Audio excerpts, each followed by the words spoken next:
Assalamualaikum warahmatullahi wabarakatuh. Shalom, Om Swastiastu, Namo Buddhaya, salam kebajikan bagi kita semua.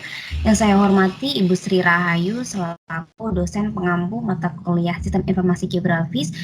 Pada kesempatan kali ini, perkenalkan nama saya Vika Mela Amanda dari kelas A. Di sini saya dalam rangka pemenuhan tugas pertemuan ke-6 SIG izin untuk mendemonstrasikan terkait cara pembuatan satuan kemampuan lahan atau SKL. Pada kesempatan kali ini saya akan membuat SKL morfologi terlebih dahulu. Untuk SKL morfologi sendiri, data yang dibutuhkan adalah data morfologi dan juga data kelerengan. Untuk data yang pertama, data kelerengan terlebih dahulu. Ini kita memerlukan adanya SRTM. Di sini saya sudah mendownload terlebih dahulu sebelumnya raster dari Demnas SRTM. Kemudian juga terdapat SHP dari batas administrasi wilayah studi saya, yaitu Kecamatan Jenawi dan juga Kecamatan Kerjo. Untuk langkah yang pertama adalah kita lihat koordinat dari masing-masing layer. Pastikan untuk kedua layar memiliki koordinat yang sama. Di sini koordinatnya sama, yaitu WGS 84. Selanjutnya yang kita lakukan adalah klik raster by max layer dari kedua raster. Untuk indikatornya adalah SRTM. Max layernya adalah Kecamatan Jenawi dan Kerjo. Kemudian kita langsung run sehingga dihasilkan SRTM yang sudah terklik seperti ini. Sebelum kita ubah ke data kelerengan, kita lakukan reproject terlebih dahulu. Yang tadinya WGS 84, kita jadikan koordinat datanya menjadi UTM dengan cara raster, projection, warp project, kemudian clip max, kemudian di sini adalah WGS 84, targetnya yaitu UTM. Selanjutnya kita run.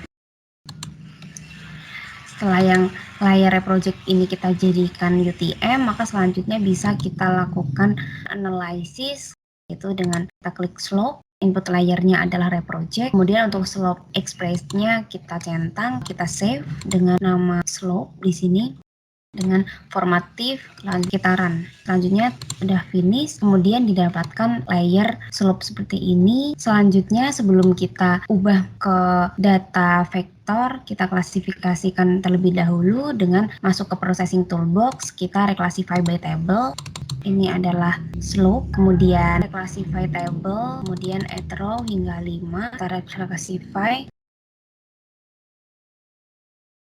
Kita klik OK, kemudian kita run. Setelah finish, maka dihasilkan reclassify untuk kelerengan seperti ini. Kemudian kita ubah dari data raster ke data vektor dengan conversion, kemudian polygonize raster to vector, reclassify raster inputnya, kemudian namanya kita ubah menjadi kelerengan. Kemudian kita simpan dengan nama slope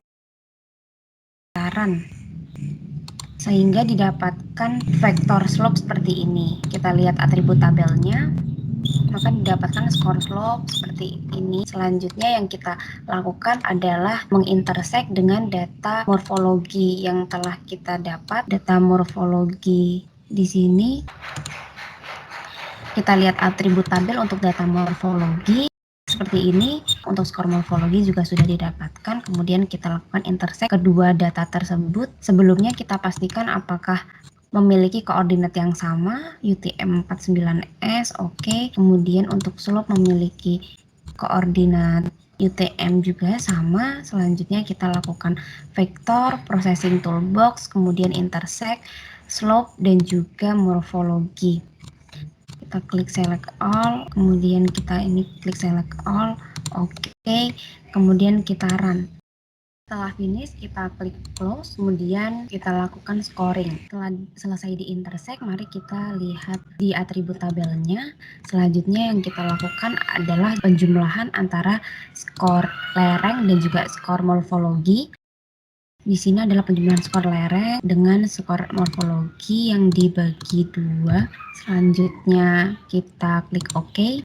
Kemudian kita klasifikasikan untuk masing-masing core yang ada, yaitu dengan melihat klasifikasi SKL morfologi, 5 berarti rendah, 4 kurang, 3 sedang, 2 cukup, 1 tinggi. Kemudian kita sudah mendapatkan total skor SKL morfologi dan juga klasifikasi keterangan dari SKL morfologi. Kemudian kita simpan, setelah kita simpan maka kita bisa kategorikan untuk perbedaan warna, yaitu dengan cara kategoris. Kemudian yang akan kita kategorikan adalah keterangan, kemudian di sini adalah warnanya spektral, kemudian kita klasifikasikan.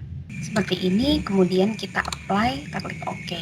Kira-kira seperti ini adalah klasifikasi dari SKL morfologi yang ada di Kecamatan Jenawi dan Kerjo. Selanjutnya akan dilanjutkan dengan proses layouting.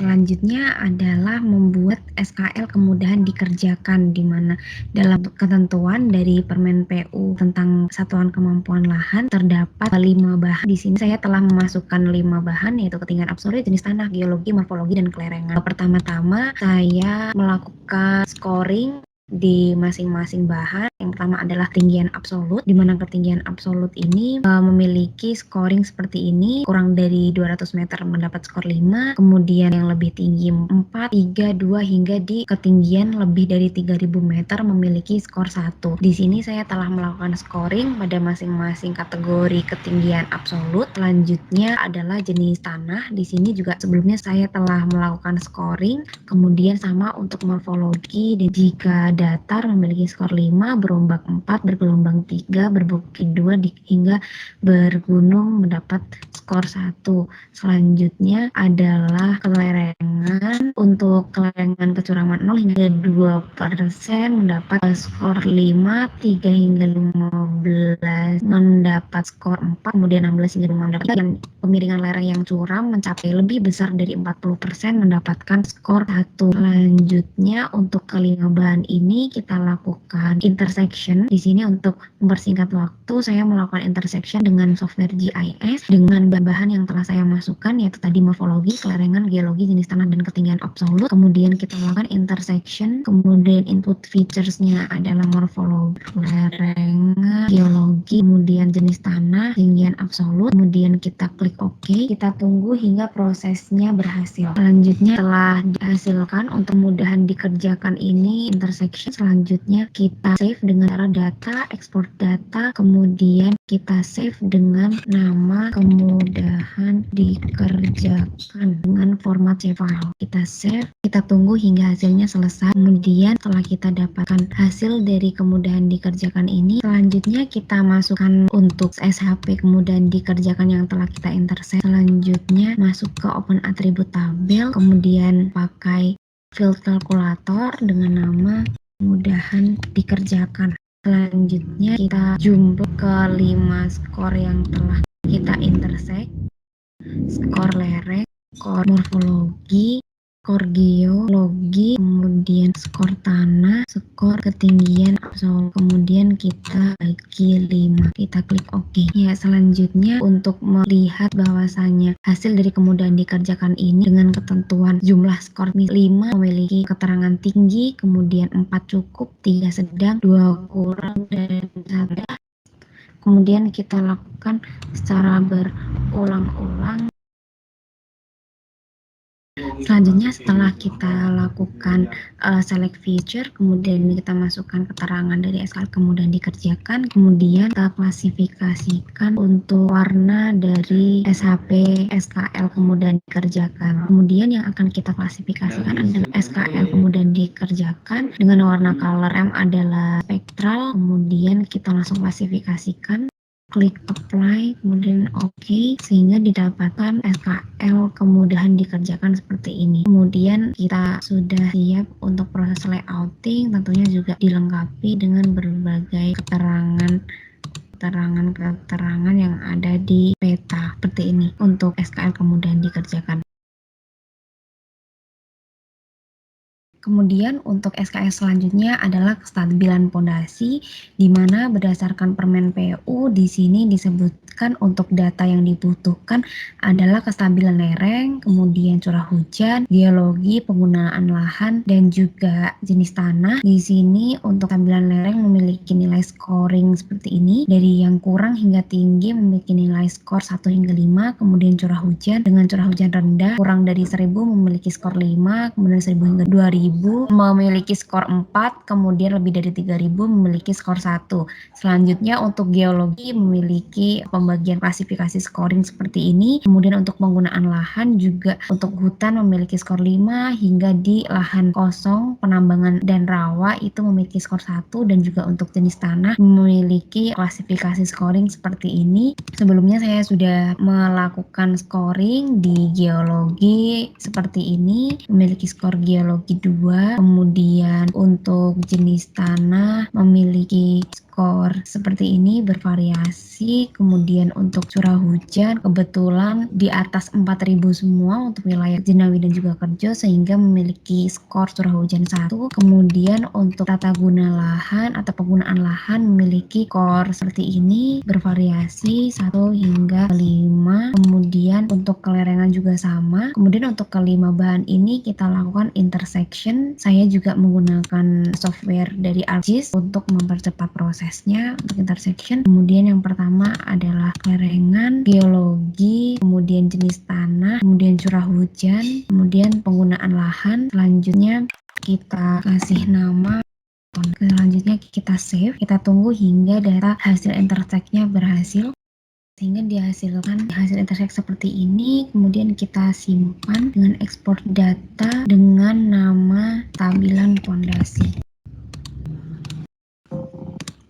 Selanjutnya setelah dihasilkan SHP kestabilan pondasi, maka kita masukkan kembali ke software Quantum GIS. Setelah kita masukkan ke Quantum GIS, kemudian kita lihat untuk atribut tabelnya. Kemudian kita tambahkan kelima data yang menjadi bahan dari kestabilan pondasi, yaitu skor lereng, kemudian skor curah hujan, kemudian skor geologi, kemudian skor guna lahan, dan yang terakhir adalah skor jenis tanah. Kemudian dibagi 5 dan kita klik OK. Selanjutnya didapatkan berbagai jenis kestabilan pondasi yang bervariasi, yaitu 1 hingga 3. Untuk 1 sendiri memiliki nilai rendah, kemudian untuk 2 kurang, kemudian yang ketiga adalah klasifikasinya sedang. Selanjutnya kita bedakan untuk warnanya dengan cara categorize. Kemudian yang akan kita kategorisasikan adalah keterangan, kemudian dengan color ramp seperti ini klasifikasikan kurang, rendah, dan sedang. Kemudian kita apply, kemudian OK, sehingga didapatkan kira-kira seperti ini untuk data kestabilan pondasi. Setelah itu kita lakukan layout untuk tahap akhir dari peta kestabilan pondasi. Sekian demonstrasi dari saya. Bila ada kekurangan mohon dimaafkan. Wassalamualaikum warahmatullahi wabarakatuh.